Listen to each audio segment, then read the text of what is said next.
Hey everybody, welcome to the second episode of the Perfusion Perspective. Today we're going to be talking about what you can do to maximize your chances of getting into Perfusion School and what you can do to be a competitive applicant when you're applying to these schools. So without further ado, let's get into it.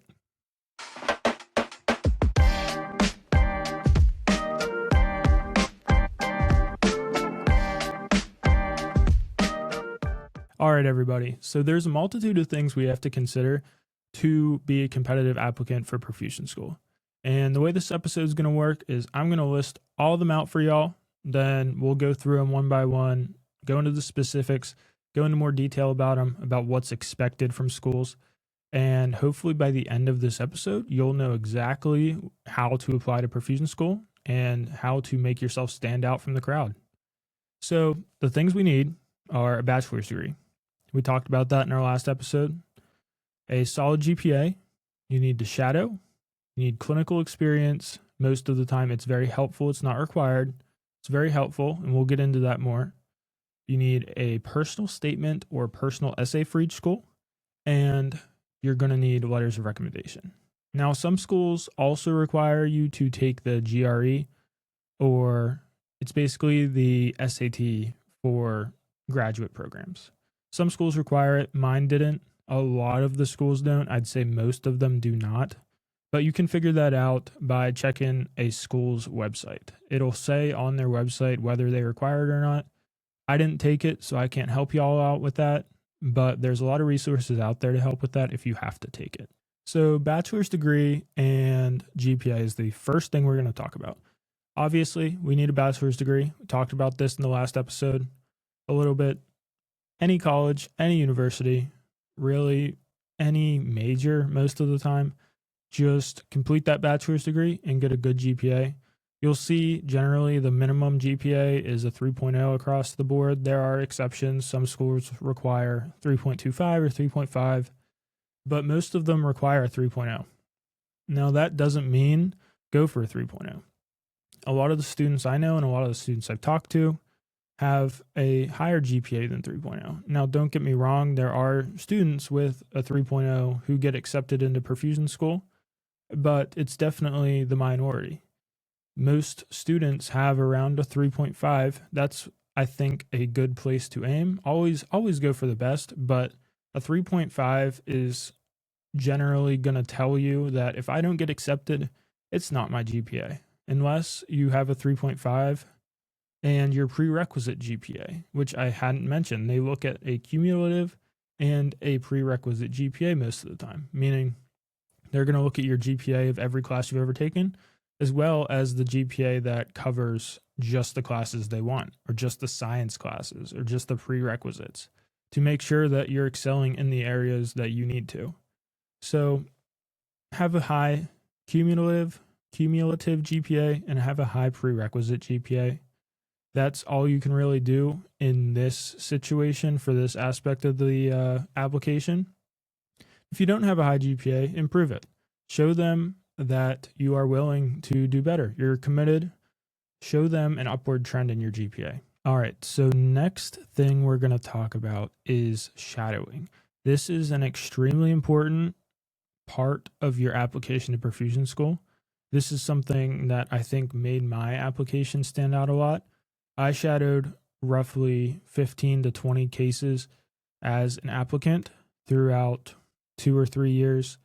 And I think it helped me not only get into school, but it helped me understand what I was learning when I hadn't been observing or in the sim lab in school. The first couple weeks or first month, when you're learning about this stuff, but you haven't seen it in real time, in person, it helps a lot for you to start off strong in school as well. So shadowing is hard to come by.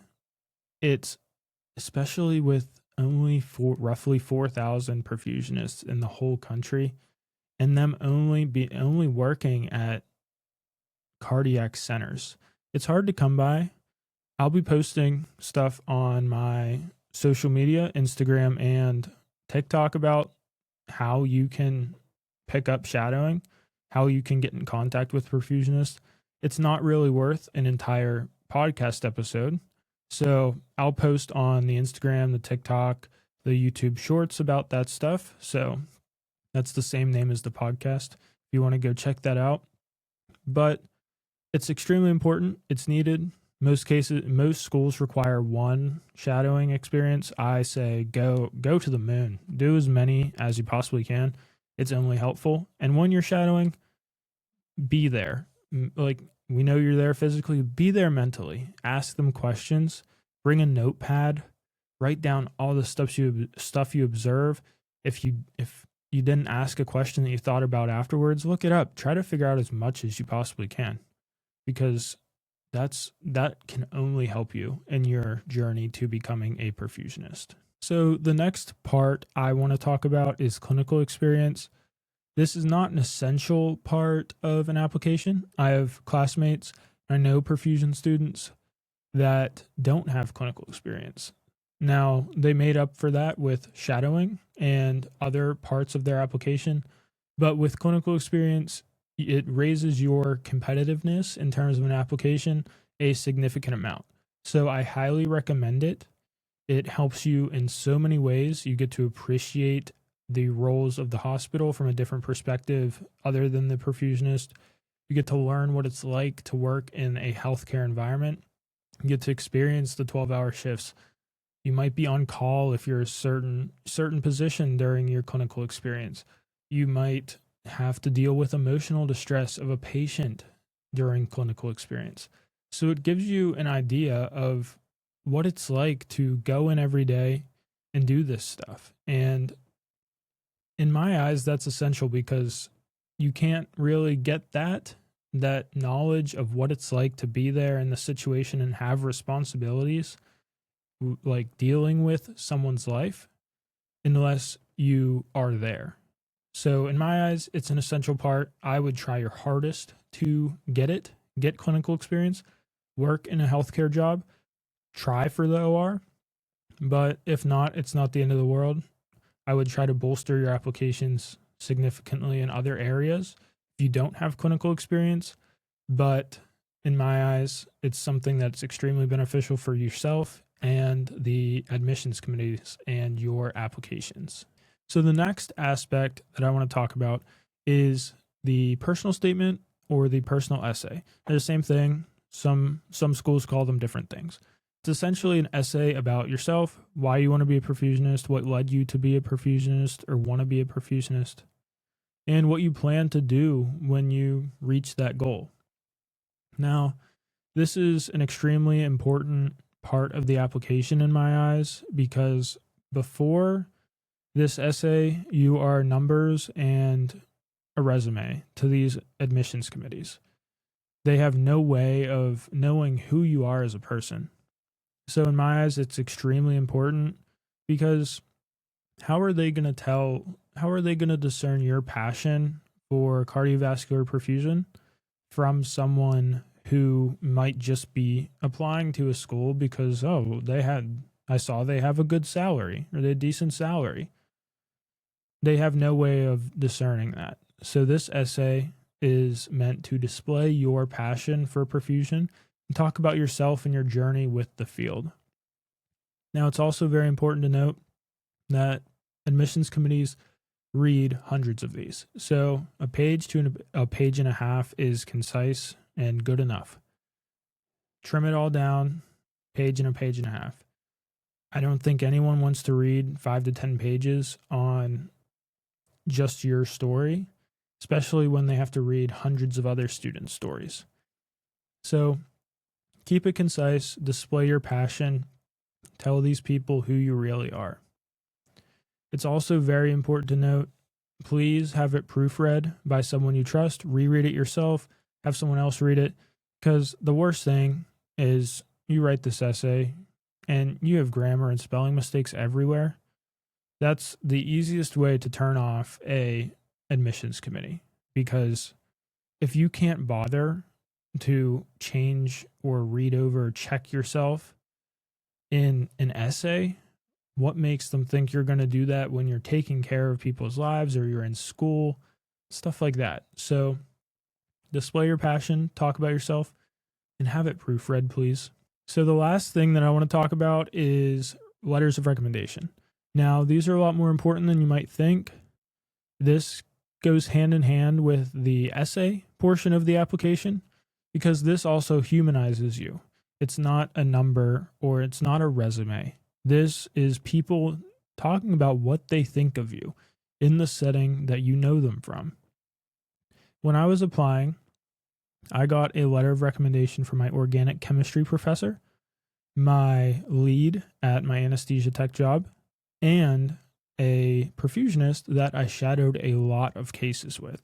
All people that know me at a good level. Do not get a letter of recommendation from a professor who you have not spoken to face to face one time. Make sure these people know you and can vouch for you in different areas as well. They should be able to vouch for you in a classroom. Talk about your interest in the subject you're learning. You're not on your phone during class. You're doing well on the exams. You come to office hours. You really care. And at your job, a boss or a coworker or a lead that you work with a lot, not someone that you see once a month at work, someone that you work with a lot that can vouch for your work ethic. Basically, anyone from a professional environment that can vouch for a positive aspect of what you do and what might be needed as a perfusionist. I think that it is an extremely important part, so I would pick and choose carefully who write these letters. And also, think about this ahead of time. Don't ask someone to write a letter the day you're submitting your application. That's not going to work. It's not going to be a high quality letter. And it's probably not going to be done, to be honest. People have lives. People can't make this their top priority. So if you're applying next year or in a couple months, think about it now. Start making a list of people that you might want to write a letter of recommendation. If you settle on it, ask them as soon as possible. You'd rather them have it done 2 months early than be scattering and not creating a quality letter of recommendation because you told them less than a week before it's due. All right, everyone. That's all for this episode. Thank you all for watching or listening, whatever you're listening or watching on. Once again, my email is in the description below, my email associated with this podcast. So if you have any questions, inquiries, suggestions, or you just want to tell me that this is good or this is bad or what I can improve upon, please let me know. I appreciate it no matter what you say. Show notes will be in the description below. And once again, thank you all for watching.